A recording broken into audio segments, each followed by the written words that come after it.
जो है मैं साइबर फ्रॉड संबंधी आप लोगों से चर्चा करने के लिए आया हुआ हूँ।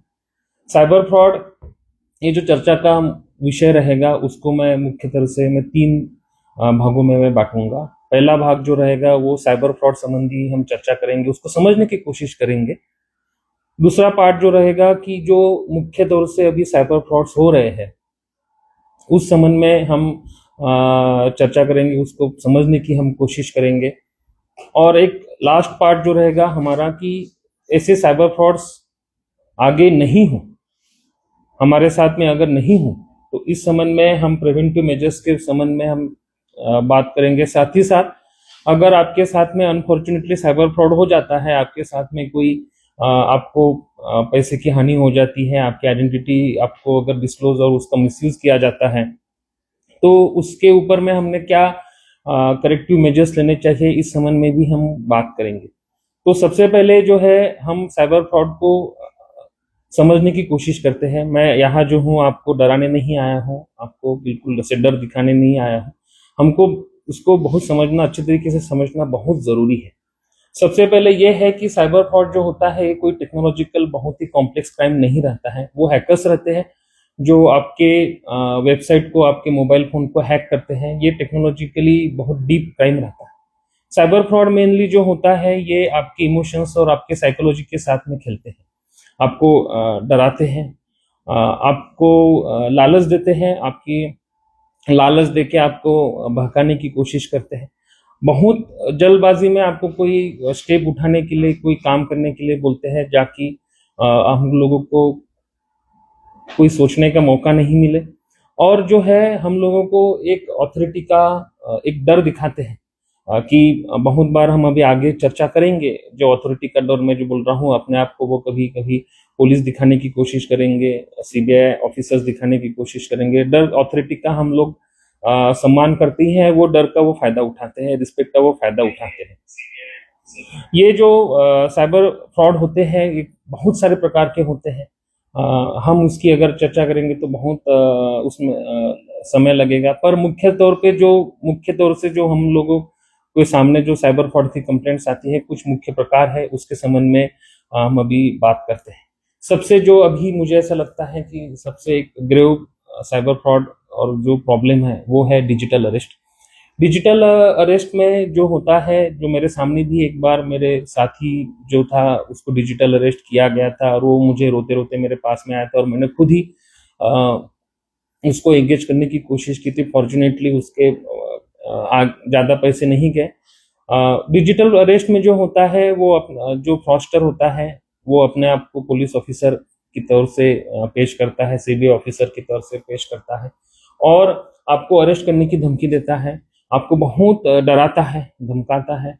और कई बार ऐसे भी हो जाता है कि वो आपकी कोई जो सगे संबंधी होता, आपका भाई रहता है, बेटा रहता है, पति रहता है, पत्नी रहता है, उस संबंध में कोई कंटेंट जो होता है वो वायरल करके आपको डिफेम करने की धमकी देता है। उसी वजह से जो होता है, जो कंप्लेनेंट रहता है, जो पीड़ित रहता है, वो बहुत बार जो होता है अपने जो पैसे रहते हैं वो खो देता है, उसमें उसके बहकावे में आ जाता है। साथ ही साथ में आजकल जो है यूपीआई फ्रॉड्स बहुत सारे हो रहे हैं और इसके बारे में हम आगे भी चर्चा करेंगे। यूपीआई फ्रॉड, जो यूपीआई एक जो सुविधा सरकार ने शुरू की है, ये पैसा देने के लिए रहता है, कभी भी पैसा रिसीव करने के लिए हम लोगों को यूपीआई नहीं यूज करना होता है। इस संबंध में हम आगे भी बात करेंगे। साथ ही साथ जो है आर्टिफिशियल इंटेलिजेंस की वजह से जो हमारी आवाज है वो क्लोन की जा सकती है। इवन हमारे फोटोज जो रहते हैं, जो आजकल हम मीडिया में खुद ही शेयर करते हैं, उस फोटोज का उपयोग करके हमारे वो डीप फेक वीडियोस बना सकते हैं, हमारे आवाज को उपयोग क्लोन करके वो उपयोग कर सकते हैं। बहुत बार ऐसे हो जाता है कि फ्रॉडस्टर होता है, किसी पिता को कॉल करता है, अपने बेटे का आवाज का क्लोन करके कॉल करता है और उसको सुनाता है और उसमें आवाज आता है, पापा पापा मुझे बचाओ, मुझे उन्होंने पकड़ लिया है। और ये एआई की मदद से जनरेटेड आवाज रहती है, आप उसको समझ नहीं पाते हैं और आप उसके बहकावे में आ जाते हैं। साथ ही साथ एक और जो मुझे लगता है कि एक बहुत ही ग्रेव एक साइबर फ्रॉड आ रहा है सामने, वो है एपीके फाइल का फ्रॉड। आपके व्हाट्सएप अकाउंट में, आपके टेलीग्राम अकाउंट में जो होता है एपीके फाइल एक आती है, अननोन लिंक होती है, और जो आपके व्हाट्सएप अकाउंट में ऑटोमेटिक डाउनलोड का ऑप्शन रहता है, उसी वजह से वो ऑटोमेटिक डाउनलोड हो जाता है, और आपका जो मोबाइल फोन जो रहता है, समझ लीजिए आप फ्रॉस्टर को आप हाथों हाथ दे देते हैं। ये एक बहुत ही ग्रेव, बहुत ही सीरियस फ्रॉड है, क्योंकि आपके मोबाइल फोन में जितने भी व्हाट्सएप अकाउंट, फेसबुक, इंस्टाग्राम, आपके यूपीआई अकाउंट रहता है, जीमेल रहता है, उसका पूरा कंट्रोल, उसके पूरा पासवर्ड जो होते हैं फ्रॉस्टर के हाथ में आते हैं। इससे हम कैसे बचा सकते हैं, आगे हम उसकी चर्चा करेंगे। साथ ही साथ अभी कुछ दिनों पहले हमने फेक कॉल सेंटर का स्कैम पकड़ा था। उसमें रहता है कि जो इन्वेस्टमेंट स्कैम्स रहते हैं, और साथ ही साथ में जो लोन अकाउंट्स जो रहते हैं, लोन देने के ऐप्स रहते हैं, उसके थ्रू जो लोगों को लोन देते हैं, वो आपको एक ऐप का फाइल देते हैं, आपको डाउनलोड करना पड़ता है, और आपको इजी मनी मिल जाएगा करके वो डाउनलोड करवा लेते हैं। मान लीजिए 10,000 का जरूरत है, हम लोगों को ऐसा लगता है बहुत आसानी से 10,000 मिल रहे हैं, हम उसको डाउनलोड कर देते हैं, और उसका डाउनलोड करने की वजह से एपीके फाइल के थ्रू हम, जैसे हमारा मोबाइल का कंट्रोल पूरा खो देते हैं, वैसे ही फेक ऐप के डाउनलोड करने से हम पूरा हमारा मोबाइल का कंट्रोल खो जाते हैं, हमारे हाथ से निकल जाता है, और हमारी पूरी कॉन्टैक्ट लिस्ट, पूरे व्हाट्सएप अकाउंट, इंस्टाग्राम, फेसबुक, ये सब उनके हाथ में चला जाता है, और उनके हम फ्रॉड का हम शिकार हो जाता है। एक लास्ट में एक जो मुझे ऐसा लगता है बहुत ही इम्पोर्टेंट फ्रॉड होता है, वो है डीप फेक का। इसके बारे में हम चर्चा करेंगे, प्रिवेंशंस कैसे लेना है। डीप फेक होता है कि आपके एक चेहरे का उपयोग करके, फोटो का उपयोग करके जो होता है, आपकी एक फ्रॉडुलेंट इमेज बनाई जाएगी, आपका इवन वीडियो भी बनाया जा सकता है एआई की मदद से, आर्टिफिशियल इंटेलिजेंस की मदद से। और जो ये डीप फेक रहता है, कभी किसी आपके सगे संबंधी के बारे में बनाया जाता है, और जो पीड़ित रहता है उसको ऐसा लगता है कि ये सही में हुआ है, और उसको ब्लैकमेल किया जाता है। उसको बताया जाता है कि आपके बेटे का एक बहुत बड़े गलती की है, हम उसको अरेस्ट करेंगे, देखिए ये वीडियो उसका हमारे पास में सबूत है। और जो पिता रहता है वो फॉर एग्जांपल ऐसे कि वो पैसा देने के लिए मजबूर किया जाता है, और वो फ्रॉड का शिकार हो जाता है। तो ऐसे जो साइबर फ्रॉड कुछ हमने अभी डिस्कस किए हैं, इस साइबर फ्रॉड के से बचने के लिए हमारे पास में बहुत सारे प्रिवेंटिव मेजर्स है, हम उसको समझना बहुत ज़रूरी है। देखिए ऐसा है कि हमें अभी 21st सेंचुरी में इंटरनेट के टेक्नोलॉजी को उपयोग करना ही है। बिना उसको उपयोग किए हमारी लाइफ जो अभी इतनी सरल बनी है, वो हम हो नहीं पाएगा। अभी आप देखिए, आपके साथ में जो मैं कनेक्ट हो रहा हूँ वो भी इंटरनेट के थ्रू और आपके मोबाइल फ़ोन के ज़रिए ही हो रहा है, तो उसको हमको ज़िम्मेदारी से हमको उसको उपयोग करते आना चाहिए। सबसे पहले मैं अगर इस बातचीत का, अगर आप एक चीज़ कोई भी अगर आप टेक अवे लेना चाहते हैं, तो सबसे पहले आप ये कीजिए जो मैंने भी किया हुआ है, कि आपके जो बैंक अकाउंट है, जो डेली यूसेज का बैंक अकाउंट रहता है, और जो आपकी सेविंग्स रहती है, इन्वेस्टमेंट रहता है, सैलरी रहता है, वो बैंक अकाउंट जो है आप अलग कर दीजिए। मैं भी ऐसे ही किया हुआ हूँ। आपके डेली यूसेज हो गया, जिसमें आप कभी चाय पीने जाते हैं, रेस्टोरेंट में खाना खाने जाते हैं, अमेज़न के लिए यूज़ करते हैं, फल सब्जी लेने कहीं बाहर जाते हैं, तो उसके जो डेली खर्चा रहता है, उसको यूज़ करने के लिए हमारे पास में अलग एक यूसेज अकाउंट रहना चाहिए, बैंक अकाउंट रहना चाहिए। अगर इनकेस आप सभी प्रिवेंटिव मेजर्स लेने के बाद भी अगर आप साइबर फ्रॉड की ठगी के शिकार हो जाते हैं, तो आपका जो क्वांटम ऑफ मनी जो रहेगा, जो आपका फ्रॉड किया जाएगा, वो बहुत कम रहेगा, क्योंकि आप जो है सेपरेट बैंक अकाउंट में आप कम पैसा रखेंगे, आपकी सैलरी पूरी वाइप आउट नहीं हो जाएगी। मैं बहुत बार देखता हूँ, बहुत सारे पीड़ित रहते हैं, उनका पूरा इन्वेस्टमेंट, पूरा सैलरी, पूरा पेंशन जो रहता है, पूरी जिंदगी भर की कमाई होती है, ये फ्रॉड्स के वजह से पूरी वाइप आउट हो जाती है। दूसरी चीज एक है फाइनेंशियल फ्रॉड से बचने के लिए है, वो है कि आपके जितने भी बैंक अकाउंट के संबंध में आपने ट्रांजेक्शन्स होते हैं, उसके अलर्ट्स जो है आपके मोबाइल फोन पे आने चाहिए। और वो आपको एक आदत डालिए कि जब भी कोई एसएमएस आता है फाइनेंशियल ट्रांजेक्शन के संबंध में, तो आप उसको देखिए और आप वेरीफाई करिए कि ये आपने किया है, नहीं किया है। और अगर आपको थोड़ा सा भी अगर डाउट लगता है, तुरंत बैंक को इन्फॉर्म करके आगे की करेक्टिव स्टेप्स में बताऊंगा, उस तरह से आगे चलिए।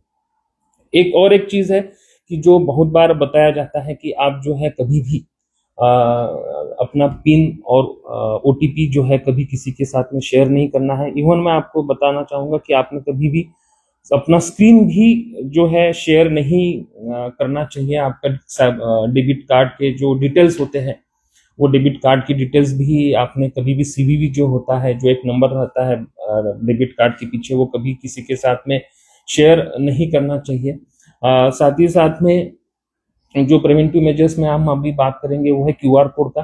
क्यूआर कोड कभी भी जो होता है ये पैसा देने के लिए रहता है। जो हम यूपीआई से हम कभी भी स्कैन करते हैं,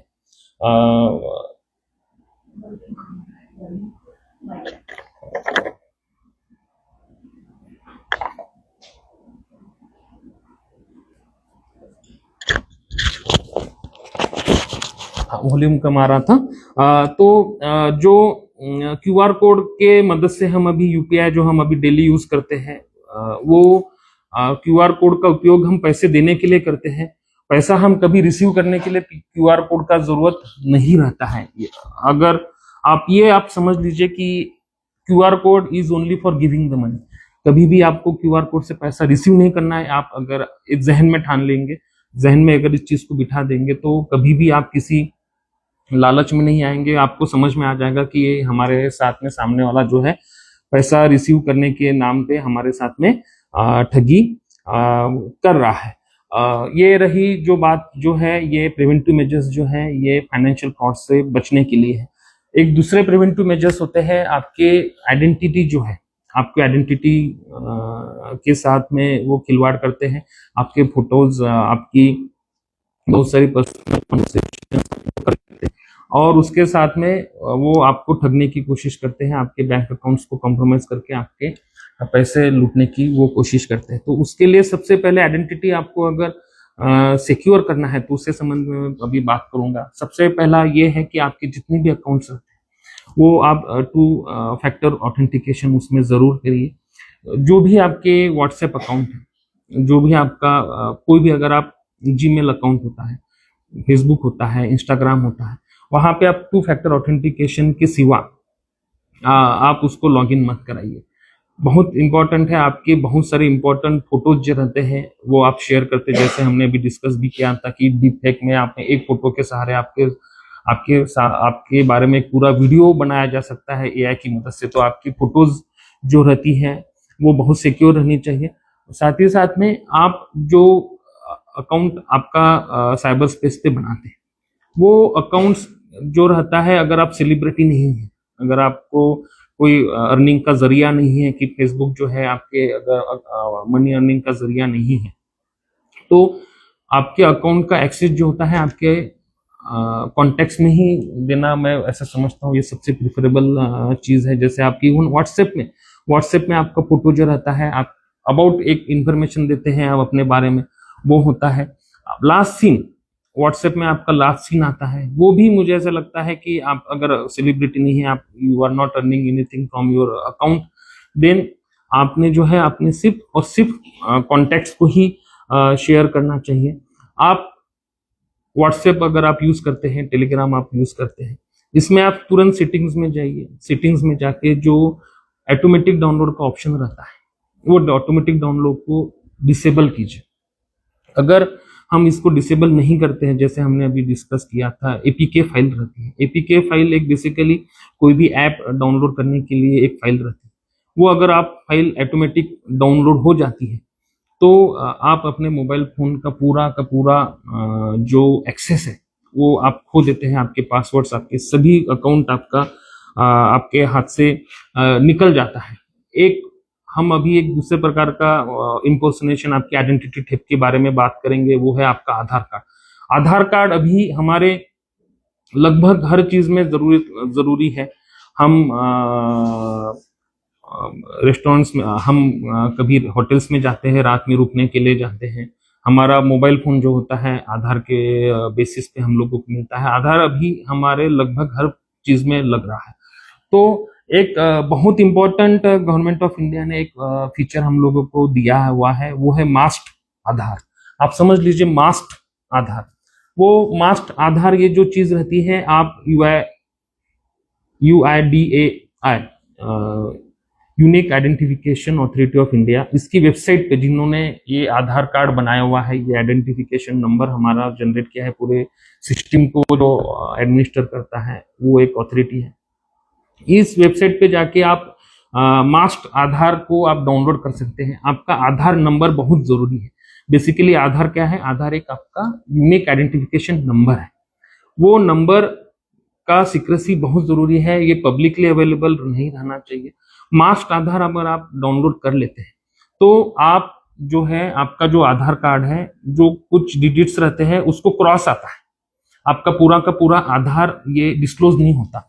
और आपको ये बताना चाहूंगा मैं कि ये मास्ट आधार जो जिसमें पूरे के पूरे डिजिट्स नहीं आते हैं, ये लीगली वैलिड आइडेंटिफिकेशन प्रूफ है।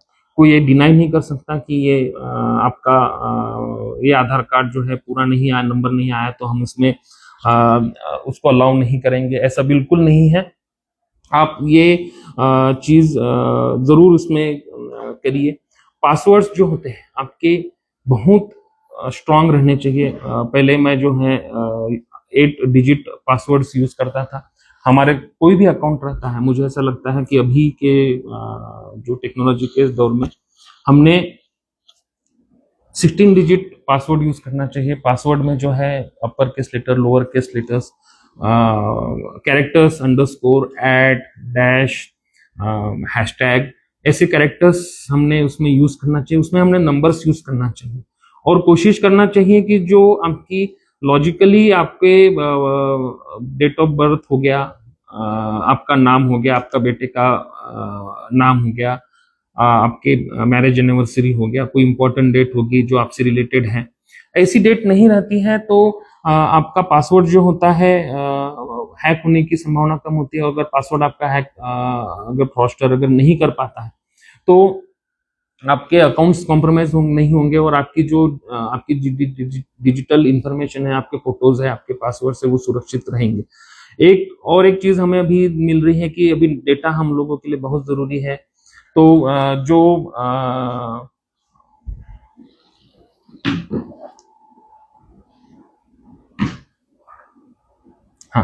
जो एक पब्लिक अवेलेबल वाईफाई रहता है, उसको उपयोग करने से पहले आप थोड़ा सा उसको परख लीजिए, क्योंकि ये पब्लिक वाईफाई जो रहते हैं बहुत बार सुरक्षित नहीं रहते हैं।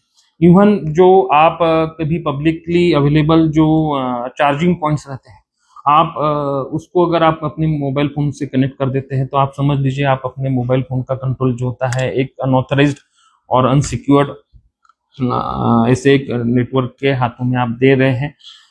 इन चीजों का हम लोगों को बहुत बारीकी से ध्यान रखना है। और ये होने के बावजूद भी अगर हमारे साथ में अगर साइबर फ्रॉड के हम शिकार हो जाते हैं तो इसमें डरने की जरूरत नहीं है। मैंने अभी देखा है कि अभी तक मैंने देखा even scientist are getting defrauded.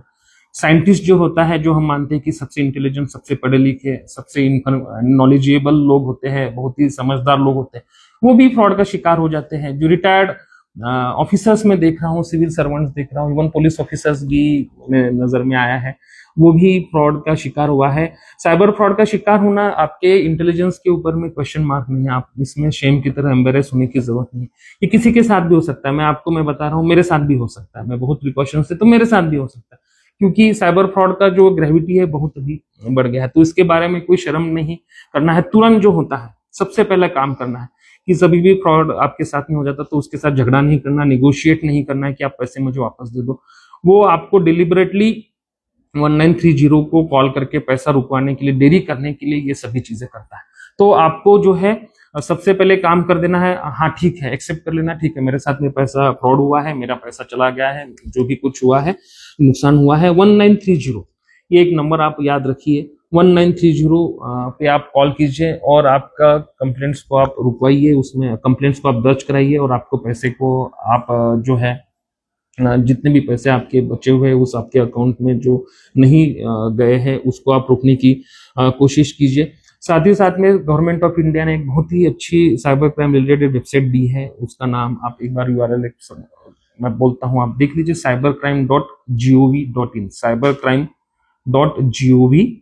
इस cybercrime.gov.in का एक बहुत ही अच्छा एक फीचर मैं आपको बताता हूँ। मैंने अभी बात किया था डीप फेक के बारे में। डीप फेक में आपके फोटोज को उपयोग करके वो आपके ऑब्ससीन और ऑब्जेक्शनेबल फोटोज बना सकता है। वुमन सबसे ज्यादा जो लड़कियां रहती हैं जो उसकी शिकार हो सकती है। तो cybercrime.gov.in में आप वुमन रिलेटेड साइबर क्राइम जो होता है एनोनिमसली आप रजिस्टर कर सकते हैं। आपको अपनी आइडेंटिटी डिस्क्लोज करने की जरूरत नहीं है। इसमें आपको कोई भी आपके आइडेंटिटी रिलेटेड कोई भी जो भी चीज रहेगी उसको अब सिक्योर्ड रखा जाएगा। आपको किसी को भी बताने की जरूरत नहीं है। ये मुझे ऐसा लगता है कि बहुत ही इंपॉर्टेंट फीचर है। आप एक काम जरूर कीजिए, ये अपना चर्चा खत्म होने के बाद आप एक बार जरूर cybercrime.gov.in में आप जाके एक बार वुमन रिलेटेड जो क्राइम्स रहते हैं उसके एनोनिमसली कैसे यूज किया जाता है, आप मेरा आग्रह रहेगा कि सभी जो महिला है उस चीज को उसको देखें। साथ ही साथ 1930 के साथ साथ हम फाइनेंशियल फ्रॉड्स को भी इस साइबर क्राइम वेबसाइट के अंदर में हम दर्ज करा सकते हैं। साथ ही साथ में हम लोगों को पता चलना चाहिए कि कौन कौन से प्रकार के साइबर क्राइम्स होते हैं। तो इस संबंध में साइबर दोस्त एक बहुत अच्छा चैनल गवर्नमेंट ऑफ इंडिया की तरफ से चला हुआ है। वो आपके टेलीग्राम, व्हाट्सएप, फेसबुक, इंस्टाग्राम सभी जगह में अवेलेबल है। आप अगर साइबर दोस्त सर्च करते हैं तो आपको आ जाएगा। अभी लेटेस्ट में जो भी साइबर क्राइम्स हो रहे हैं, जैसे मैंने सबसे पहले बताया था कि साइबर क्राइम अनगिनत प्रकार के हैं। हम अगर बात करने बैठेंगे तो हम लोगों को 2 दिन, 4 दिन, 5 दिन भी कम पड़ेगा। हर प्रकार के साइबर क्राइम जो होते हैं इजाद किया जाता है और उस संबंध में जो है हम लोगों को पता रहना चाहिए। इसी वजह से डेली हम उसको एक बार देख के हम कर सकते हैं। साथ ही साथ एक संचार साथी एक करके ऐप है। उस संचार साथी ऐप में जो है आपको आपके आधार कार्ड के ऊपर में हम जाते हैं, मोबाइल फोन सिम लेने के लिए जाते हैं तो हम अपना आधार कार्ड देते हैं, ये मैंडेटरी है। तो आपके आधार कार्ड पे कितने सिम अलॉटेड है आपको उसमें पता चलेगा। उसमें टैफ कॉप है, TAFCOP, टैफ कॉप। इसमें आपके आधार कार्ड के ऊपर में कितने सिम अभी तक आपने इशू किए हैं उसकी पूरी उसकी लिस्टिंग आ जाएगी।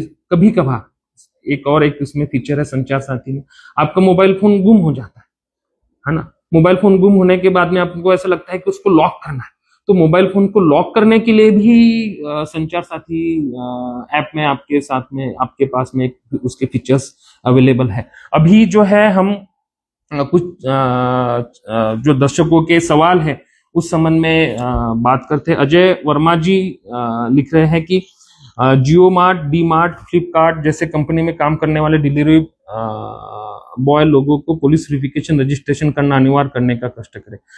हाँ, ये जो रजिस्ट्रेशन होते हैं जियो मार्ट के जो और लोग जो होते हैं डिलीवरी बॉय होते हैं, मैं मान रहा हूँ कि ये इनको हम बहुत बार ऐसा होता है कि घर तक आने के लिए परमिट कर देते हैं। कोई भी सोसाइटी में जो होता है उनको एक्सेस, जिसमें एक्सेस भी थोड़ा सा रिस्ट्रिक्टेड रहता है, डिलीवरी बॉय के नाम पे कोई भी एक्सेस ले सकता है।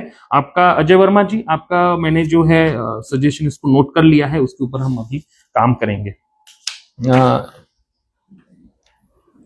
हाँ, अभी जो है हिमांशु जी, खांडे जी, समीर जी, भैया जी और धनंजय बघेल जी, इन्होंने सभी ने हमारे रायपुर पुलिस कमिश्नरेट की तरफ से हम जो पुलिसिंग अभी कर रहे हैं, अभी हम जो कोशिश कर रहे हैं उसकी सराहना की है। हमारे जवानों का मनोबल जो होता है ऐसी सराहना से बढ़ता है और मैं सभी को बहुत बहुत धन्यवाद देता हूं। हम आगे भी ऐसे ही काम करने की हम कोशिश करते रहेंगे। हाँ, अभी जर्नो.प्रथम एक अकाउंट है, उन्होंने लिखा हुआ है, एक नया साइबर फ्रॉड भी हो रहा है, लोगों के फोटो का इस्तेमाल करके व्हाट्सएप पर पैसे मांगे जा रहे हैं, इस पर ध्यान दें। जैसे मैंने बोला था कि आपकी आइडेंटिटी जो होती है, आइडेंटिटी एक बहुत ही इंपॉर्टेंट चीज होती है। हमने बोला था कि व्हाट्सएप में आपका जो फोटो रहता है, आपके फेसबुक में आप डालते हैं, वो फोटो आप बहुत बार उसको उपयोग करके आप लोगों को जो है कोई दूसरे मोबाइल नंबर का उपयोग करके एक आपका व्हाट्सएप अकाउंट क्रिएट किया जाता है और उसमें आप अपने सगे संबंधियों को मांगा जाता है। मोस्टली इसमें जो थोड़े से वेल नोन फेसेस रहते हैं, कोई सेलिब्रिटी रहते हैं, कोई पुलिस ऑफिसर रहता है, कोई बिजनेसमैन होता है जिसका सोशल नेटवर्क बड़ा है। ऐसे इसमें ऐसे लोग जो होते हैं इनके नाम से फेक प्रोफाइल बनने का बहुत ज्यादा संभावना रहता है। तो जैसे मैं हमने एक बार पहले इसके पहले भी डिस्कस किया था, व्हाट्सएप के अंदर में आपका जो भी प्रोफाइल फोटो रहता है, आपके लास्ट सीन रहता है, साथ ही साथ आपका अबाउट के बारे में जो इन्फॉर्मेशन रहता है, आप ये कोशिश कीजिए कि वो सिर्फ और सिर्फ आपके कांटेक्ट में ही दिखे। इवन फेसबुक में मैं आपसे आग्रह करूंगा, अगर आपका ये मनी अर्निंग का जरिया नहीं है तो आपने जो है इसको आपके कॉन्टेक्ट्स को ही देखने का अवेलेबिलिटी हमने इनेबल करना चाहिए। आपके प्राइवेसी सेटिंग्स में जाके आप ये पूरा चेंजेस कर सकते हैं। आपसे मैं आग्रह करूंगा, जर्नोद और प्रथम जी, आपने बहुत अच्छा तरीके से इस समस्या को उठाया है। अभी जो है सुरेश जैन जी ने लिखा हुआ है, किराएदारों से वेरिफिकेशन की बात लिखी। हाँ, किराएदारों का वेरिफिकेशन एक बहुत जरूरी, एक सेंसिटिव मामला है। हम अभी एक सप्ताह के भीतर जो है इसको सरप्राइज हम चेकिंग करेंगे। पर मैं एक चीज में आग्रह से मैं बोलना चाहूंगा कि आपका किराएदार जो होता है, जो भी लैंडलॉर्ड रहता है, जिसका भी घर रहता है, वो घर में अगर आपको घर में रह रहा है तो आप जरूर उसका वेरिफिकेशन कर ले। मैं जो भी किराएदार रखते हैं उनसे मैं आग्रह करूंगा। और पुलिस जो है वो भी अभी हम किराएदारों की सरप्राइज चेकिंग करेंगे, हम लिस्ट मेंटेन करने की करेंगे और उसका एक रिकॉर्ड रखेंगे और उनका पूरा आइडेंटिफिकेशन डिटेल्स हम रखेंगे। संदीप जंघेल जी ने लिखा है कि भारत में साइबर अपराध की शिकायत दर्ज कराने के लिए आधिकारिक नेशनल हेल्पलाइन नंबर वेबसाइट है क्या? हाँ, जैसे हमने अभी बात किया हुआ है, एक हेल्पलाइन नंबर है 1930, आप लिख लीजिए इसको, 1930। ये एक बहुत ही उम्दा हेल्पलाइन है। मैंने भी इसके ऊपर, मेरे साथ में साइबर फ्रॉड नहीं हुआ था, पर just for the sake of understanding मैंने उसके ऊपर में कॉल किया है और आपको बहुत ही अच्छे तरीके से वो पूछता भी है कि आपके साथ में क्या फ्रॉड हुआ है, कैसे हुआ है, अकाउंट नंबर आप पूरा दीजिए, पैसे रुकाने के लिए आप उसमें आप अपने शेयर्स करिए डिटेल्स को, और आपका साथ में जो है आपकी जो कंप्लेंट जो होती है रजिस्टर की जाती है। और एक आपको इम्पोर्टेंट बात मैं बताना चाहूंगा कि 1930 के थ्रू जितनी भी कंप्लेंट दर्ज हो जाती है उसका एक एक्सेस हमको भी एक मिल जाता है, तो उसके ऊपर भी पुलिस के द्वारा भी उसके ऊपर में संज्ञान लेके एफआईआर दर्ज करके हम कार्रवाई करते हैं। और वेबसाइट है क्या, ऐसे पूछा है संदीप जंगल जी ने। तो हाँ, जैसे हमने अभी बात किया, cybercrime.gov.in, cybercrime.gov.in, इस वेबसाइट पे आप जाइए just for the sake of understanding. और मैं तो महिलाओं को आग्रह करूंगा कि आपने इस वेबसाइट पे जाना ही जाना है और आप कोई भी कंप्लेंट्स को जो है बहुत ही अच्छे तरीके से एनोनिमसली, मैंने खुद इसको यूज करने की कोशिश की जस्ट टू अंडरस्टैंड कि सही में पॉसिबल है, कितनी एनोनिमिटी रखी जाती है। तो मुझे ऐसा लगा कि इसमें बहुत अच्छे तरीके से एनोनिमसली आप कंप्लेंट दर्ज करवा के अपना कंप्लेंट जो है दर्ज करवा के पुलिस के थ्रू हम उसको एड्रेस करवाने का प्रयास कर सकते हैं। इंद्रानी दुबे जी ने लिखा है, हर स्कूल के आसपास ठेले में जो सामान बिकता है उसे हटवाएं। हाँ, हम अभी जो है इस जो आपका एक पेरेंट होने के नाते, एक सही आपका एक, मैं भी एक पेरेंट हूँ, मुझे भी एक इस बारे में अब हमेशा चिंता रहती है कि मेरे बच्चे जो है स्कूल के आजू बाजू में जो ठेले रहते हैं उसमें ऐसे तो कोई नशे का पदार्थ तो नहीं है या डाला हुआ है उस खाने पीने में आदत लगवाने के लिए बच्चों को, या फिर वो कोई नशे का सामान तो नहीं बेचते। इस संबंध में एक आपका जो कंसर्न है बिल्कुल वैलिड है, मैं इसको समझ रहा हूँ। इसके लिए हम जो है लगातार उसकी पेट्रोलिंग की कार्रवाई करते हैं, हम उसको वेरीफाई करते हैं और हमारी जो है एनडीपीएस के अंडर में हम इसमें हमारा एक जो एक्ट है, जो नशे के पदार्थों के उपयोग करने वाले, बेचने वाले लोगों के ऊपर में एक एक्ट है, NDPS narcotics and psychotropic substances act, जो उस एक्ट के अंदर में हम उसके ऊपर कार्रवाई करते हैं। और आपको मैं बताना चाहूंगा कि कमिश्नर बनने के बाद हमारे रायपुर कमिश्नरेट में 2 करोड़ के ऊपर का हमने जो है नशे का सामान जो है बरामद किया है और हम अभी आगे भी इसमें करते रहेंगे। पंजाब से भी हमारी टीम ने जो है जो नशे का व्यापार करने वाले लोगों को हमने पकड़ के लाया हुआ है। और कोई सवाल है तो हम देख लेते हैं। श्रीनिवास जी कहते हैं कि साइबर क्राइम स्कैमर्स को नहीं पकड़ते, उल्टा बैंक अकाउंट को ही फ्रीज कर देते हैं। मैं इस बारे में थोड़ा सा मैं कुछ क्लैरिफिकेशंस करना चाहूंगा। साइबर जो स्कैम करते हैं उनको पकड़ने की कार्रवाई की जाती है। आप एक मैं आपको सभी को आश्वस्त करता हूं, कभी भी आपके साथ में कभी भी कोई कोई साइबर फ्रॉड हो जाता है, आप सबसे पहले पैसा रुकाने की कोशिश कीजिए, या आपके साथ में कोई नॉन फाइनेंशियल आपके आइडेंटिटी रिलेटेड कोई स्कैम हुआ है, आप cybercrime.gov.in पे आप अपनी कंप्लेंट दर्ज करा दीजिए। उसके बाद जो है सबसे पहला काम आप कर सकते हैं, तो आप जो आपका सबसे नियरेस्ट पुलिस थाना है वहां पे आप जा सकते हैं, वहां पे अपनी एफआईआर दर्ज करवा सकते हैं। पुलिस जो है आपको पूरा हेल्प करने की हम कोशिश करेंगे, आपका पैसा वापस दिलाने की कोशिश करेंगे। आपको एक मैं और एक अच्छा चीज बताना चाहूंगा कि नॉर्मली एक एफआईआर दर्ज होने के बाद पहले ऐसा रूल था कि जब तक चार्जशीट पेश नहीं होती है, जो बैंक अकाउंट का पैसा था वो तब तक फ्रीज रहता था। पर अभी अभी जो है पिछले मुझे ऐसा लगता है 5 या 6 सालों से अभी एक पुलिस के द्वारा एक सिंपल सा एक आवेदन दिया जाता है, एक एप्लीकेशन दिया जाता है कोर्ट को, और उसको कोर्ट को दरख्वास्त की जाती है कि जो पैसा जो अकाउंट में फ्रीज है उसको डिफ्रीज किया जाए और प्रार्थी को जो है उसको पैसा निकालने की मोहलत सहूलियत दिया जाए। तो अकाउंट फ्रीज प्रार्थी का अकाउंट कभी भी फ्रीज नहीं होगा, मैं उसको आप आश्वस्त करना चाहूंगा श्रीनिवास जी। हाँ, निरुमा जी ने लिखा है, बहुत बहुत धन्यवाद सर जी, जिस तरह आप लोगों को जागरूक कर रहे हैं, लोग ध्यान दे तो बहुत क्राइम रुक जाएगा। हाँ, जैसे मैं बोल रहा हूँ कि साइबर फ्रॉड के अगेंस्ट में अवेयरनेस ही सबसे बड़ा हमारा एक हथियार है। अवेयरनेस अगर लोग ठगे नहीं जाएंगे तो मुझे ऐसा लगता है कि ये साइबर क्राइम जो होता है ये पूरी तरह से रुक जाएगा। संदीप जंगेल जी का एक फिर से सवाल आया है, मुझे ऐसा लगता है ये दूसरा सवाल है, हम लेंगे।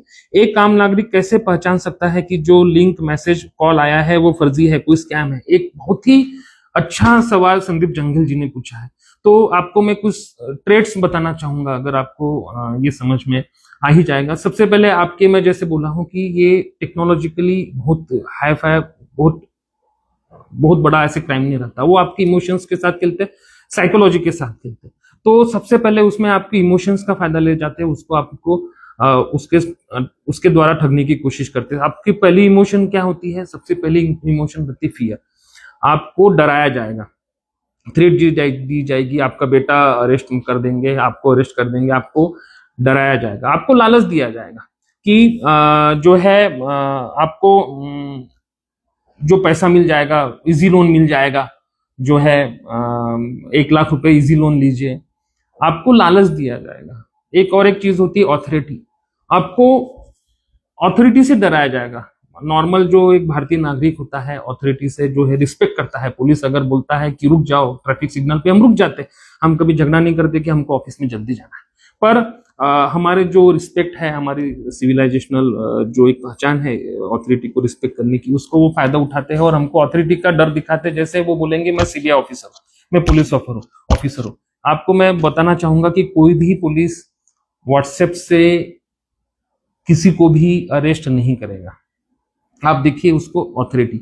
एक चौथा एक आप मार्क कर सकते हैं, वो है अर्जेंसी। वो जल्दबाजी में काम करने के लिए बोलेगा कि आप अभी के अभी करिए, जल्दी करिए। जल्दी करने का जरूरत क्यों है उनको? क्योंकि आप अगर रुकेंगे, ठहरेंगे, आप थोड़ा सा सोचेंगे, फिर सोचेंगे, आप जैसे ही सोचेंगे वैसे ही आपको समझ में आएगा कि ये साइबर फ्रॉड है। तो जैसे मैं बोल रहा हूं कि संदीप जंगेल जी का मैं बहुत बहुत धन्यवाद देना चाहूंगा, जिन्होंने बोला है कि ये कैसे साइबर फ्रॉड को हम पहचाना जाए। तो आप ये समझ लीजिए 4 मार्क, आप समझ लीजिए 4 defining pillars of cyber fraud call है। वो है आपको डराया जाएगा, फियर, आपको लालच देने की कोशिश करेगा, आपको ग्रीड को वो हवा देगा, बोलेगा आपको पैसा चाहिए। तीसरा चीज है आपको ऑथोरिटी का, और चौथा चीज है आपको अर्जेंसी दिखाई जाएगी। तो उसके लिए जैसे माननीय प्रधानमंत्री ने जी भी बोला है, स्टॉप एक होता है कि आप पहले आप रुक जाइए, कि पहले आप रुकिए, थोड़ा सा सोचिए आप कि आप रुक जाइए, क्या है आपको सही में जरूरत है कि आप एक बार पूछ लीजिए, किसी से पूछ लीजिए, आप किसी से बात कीजिए। जब मैं जैसे बोला हूं कि साइबर फ्रॉड का ठगी होना या कुछ होना ऐसी कोई ऐसी एम्बेरसमेंट की बात नहीं है, किसी के साथ भी हो सकता है, मेरे साथ भी हो सकता है। जैसे मैंने बताया कि मेरा एक बहुत ही अच्छा पुलिस का ही साथी था, उसके साथ भी फ्रॉड हुआ था, 50,000 रुपये गवाए हुए। तो इसमें कोई शर्म की ऐसी बात नहीं है। आप ऑब्जर्व कीजिए, उसको समझिए, सोचिए, और उसके बाद में आप उसके ऊपर में आप डिसीजन लीजिए। और यही आज सभी के सवाल थे, बहुत अच्छा लगा मुझे सभी के सवाल को समझना, उसके ऊपर में चर्चा करना। और आप सभी को मैं आश्वस्त करना चाहता हूं कि पुलिस जो है, छत्तीसगढ़ पुलिस, रायपुर पुलिस, हमारे कमिश्नरेट की पुलिस जो है, साइबर फ्रॉड के लिए हमेशा जागरूक रहेगी, उसको रोकथाम करने के लिए जागरूक रहेगी। और आपसे मैं सभी पुलिस की तरफ से मैं आह्वान करना चाहता हूं कि साइबर दोस्त की तरफ से, साइबर दोस्त को चैनल को सब्सक्राइब कीजिए, ज्यादा से ज्यादा अवेयरनेस लाने की आपको कोशिश कीजिए, और साइबर फ्रॉड से बचने की आप कोशिश कीजिए। धन्यवाद।